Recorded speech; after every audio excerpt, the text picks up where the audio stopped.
DCA 10 by 10. We've moved out into the atrium now. We're now standing in front of a beautiful statue, but more importantly, I've got JP from Legrand. How did your speech go? Yeah, went good, thanks, Mark. Interesting to hear that what I came to tell people about, everybody else is bringing a completely different perspective, but ultimately we're all talking about the same thing. How do we adapt to the unknown with the high demand for power at the cabinet, with the whole world changing, wanting to access data faster, work from home, has driven that demand. And interestingly, we're on the right track as a manufacturer, providing a solution because everybody else is in the same boat. Yeah. We're not going off on a tangent and trying to develop, reinvent the wheel. So, yeah, it was good. Yeah.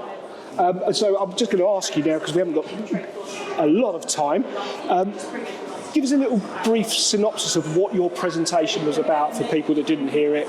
Okay, so we have changed our whole perspective on how to look at a data center, because historically you would get excited by the power going to a data center, because that's where all the big kit was, and you knew that it was going to be the majority of your project. Yeah.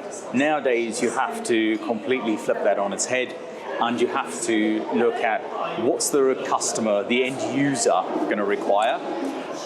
We know that these chip manufacturers are in their own battle against each other, want to develop a faster processing chip, and it's how we can provide power and cooling for those requirements. But what the more interesting fact is the new players coming into the market. So traditionally you always had these big hyperscalers, the big well-known names that were building these big DCs. They seem to have put the pause on their program a little bit, because large hyperscale is still happening, but it's building at scale is not the answer. Right. They need to be adaptable to what these chip manufacturers are going at, which is X amount today and Y tomorrow. Yeah.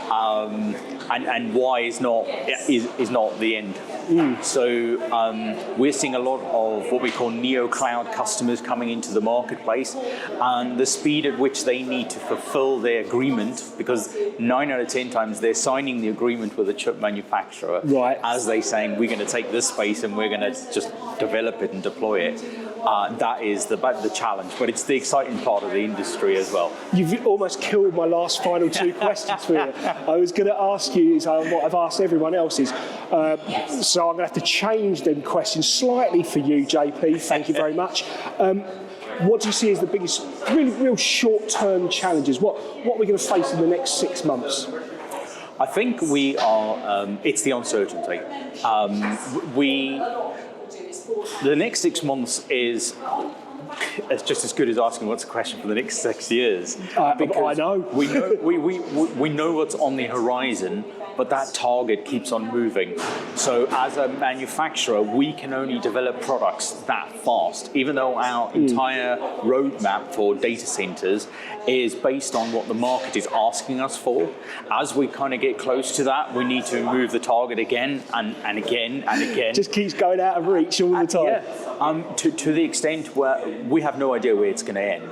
We look, everything has its limitations. Thermodynamics can only do so much. Cooling can only do so much. So at some stage, it has to come to a point. Right. But I think we're still a way off. So what you're saying is we're going to be constrained by the laws of thermodynamics. Yeah, absolutely. That's the only thing that's going to. It's the only constraints, really, isn't it? Yeah. Yes. Awesome.